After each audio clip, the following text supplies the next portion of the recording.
Yeah, I just something about wired versus wireless.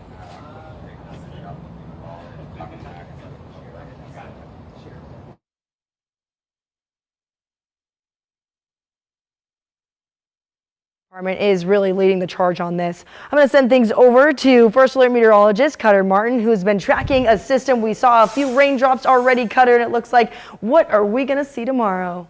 It's really an overnight and early morning heavy rain, some thunder sort of set up. First few drops already falling inside I-285. The good news for the Sunday.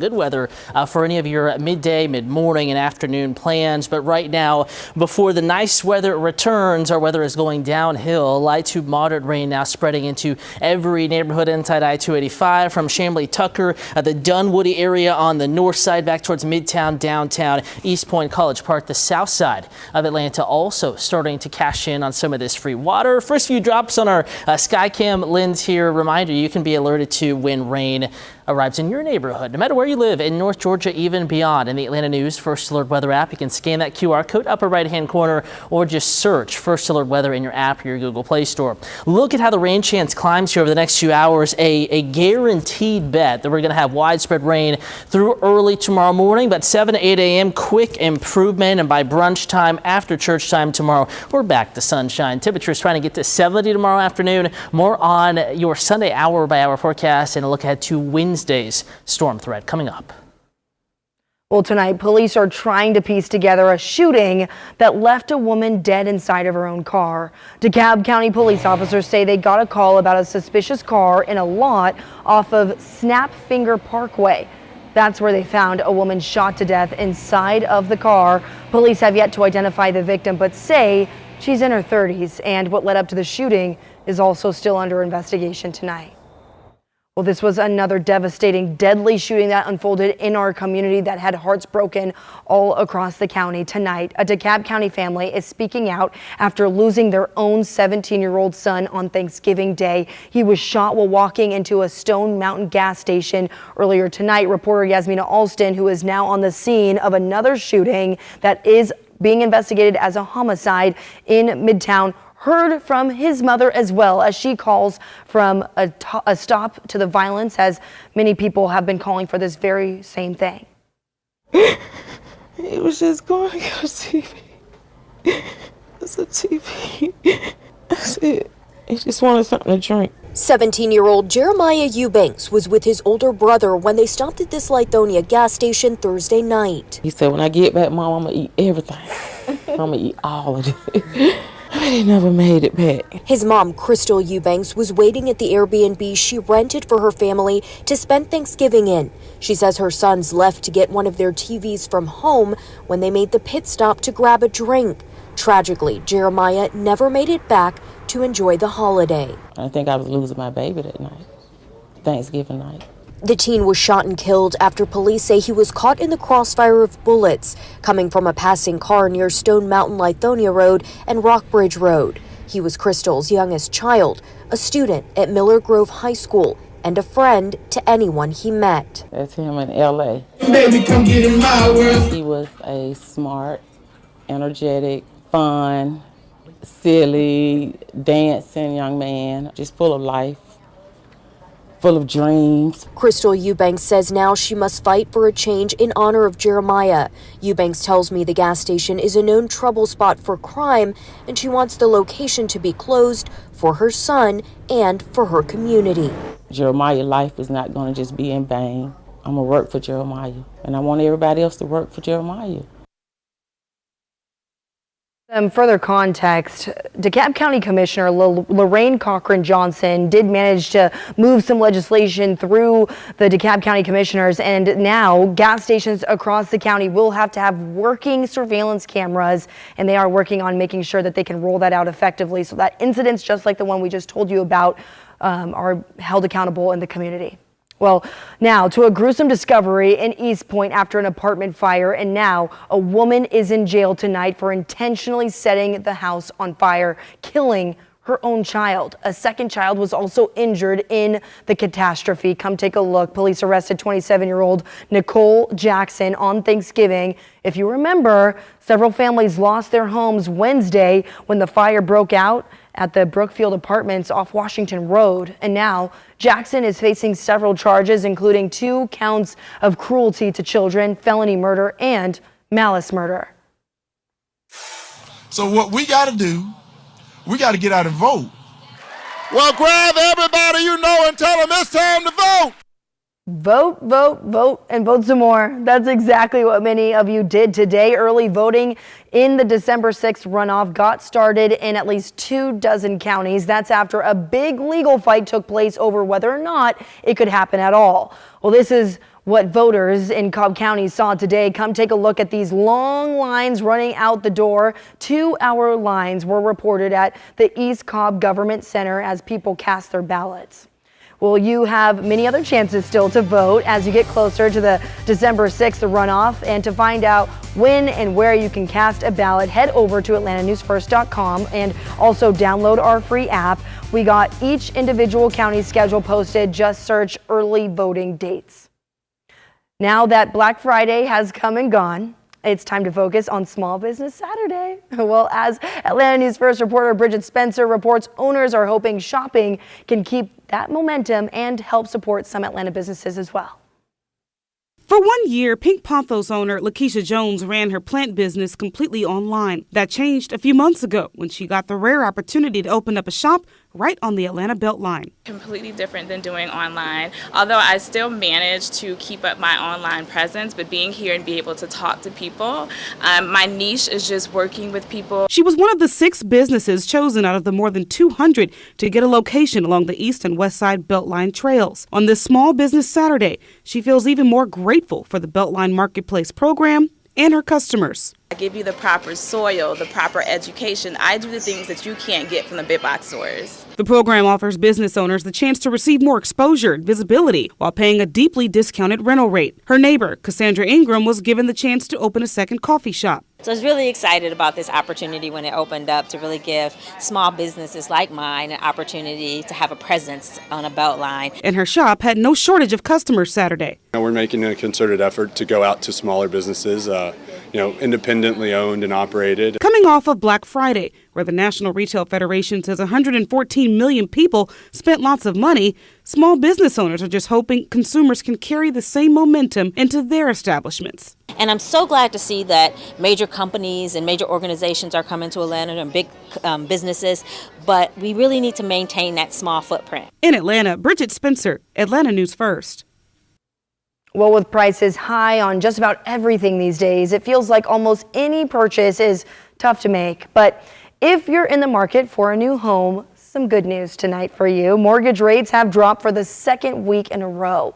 The average rate for a 30-year fixed mortgage is 6.58%. That's down 0.3 from a week ago, but it's a still far cry from rates a year ago when they stood at 3.1%. Well, we want to get over straight now to, all right, well, the Fed has been raising rates to help fight inflation. Well, here in Atlanta, some home buyers are holding off on making a purchase while the mortgage rates are high. According to Redfin.com, home prices are holding steady, but home sales are down 40% from this time last year. Well, no matter what part of town you're in, you've probably noticed apartments popping up everywhere in Atlanta, but affording one of them is a different story. Now that the city is offering some help, we'll bring you the details on how City Council is making that possible. The group moved off to 17th Street, right by the overpass of 75, where a dispute occurred that escalated to gunfire. At this time, we have 1 male deceased on scene, and several other victims were transported to area hospitals. Currently, homicide investigators are on scene, working to establish leads on the case and also suspect information, and also identify involved parties that were involved in this dispute. When we say several, how many other victims are we talking? We have the 1 dead. Correct. So we have 1 deceased on scene, and as of right now, we have 5 victims shot at area hospitals. Do you know the age of the the male on the scene right now? We're still working to determine, but we believe they're between 15 to 21 years old.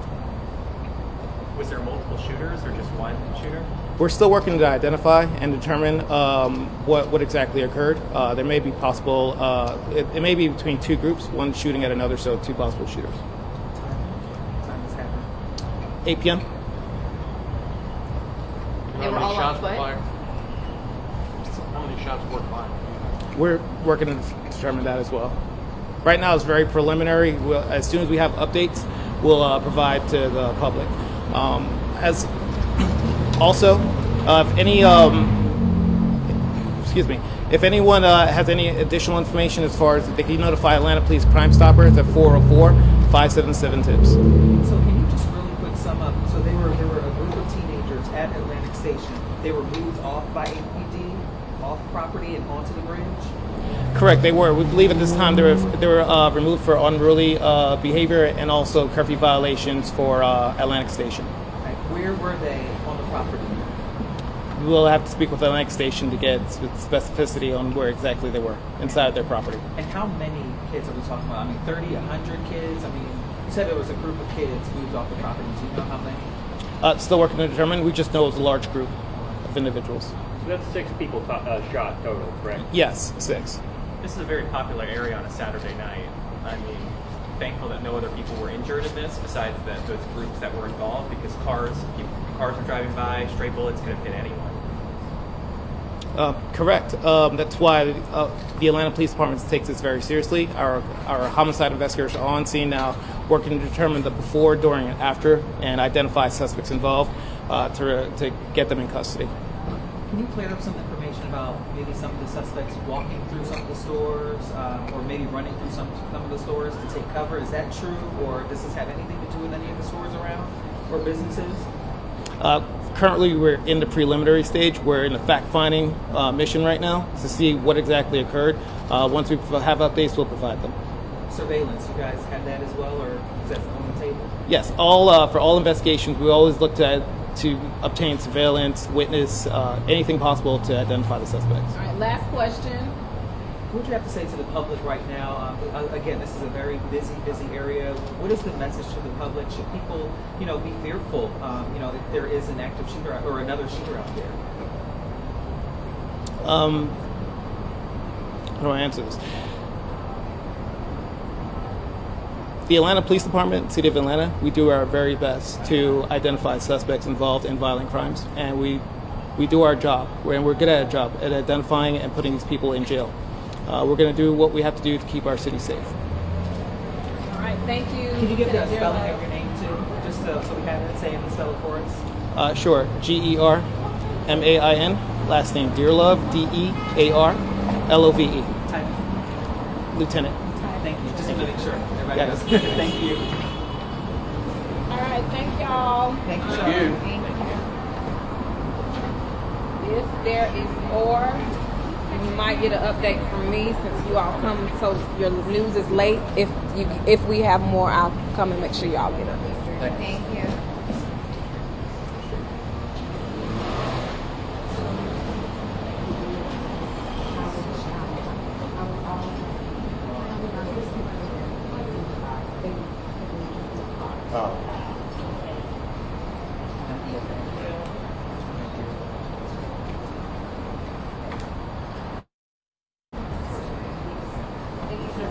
And you all can stay here. Just don't go pass this point. past. Don't. Please. I'll get yelled at.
them to an arrest, but right now there's no person in custody right now with investigators as it relates to being connected to the shooting. But again, if you have any information, contact them as soon as possible. We do have a reporter on scene right now. She is speaking with investigators to try to learn anything new.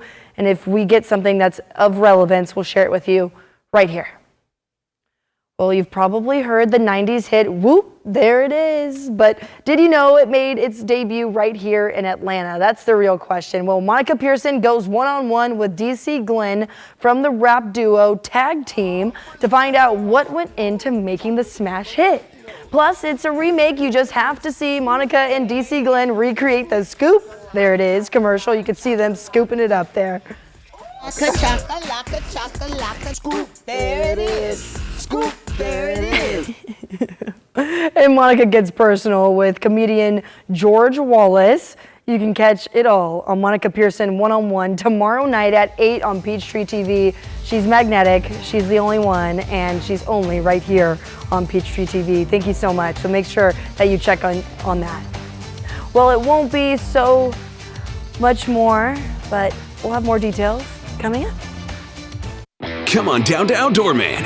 When do I get to shoot the crossbows? We're breaking the rules. So you're 13, I don't even think it's legal. So we should do it after lunch. Outdoor Man is open for business on Last Man Standing. Weeknights at 8 on Peach.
They've taken a home improvement. That's good.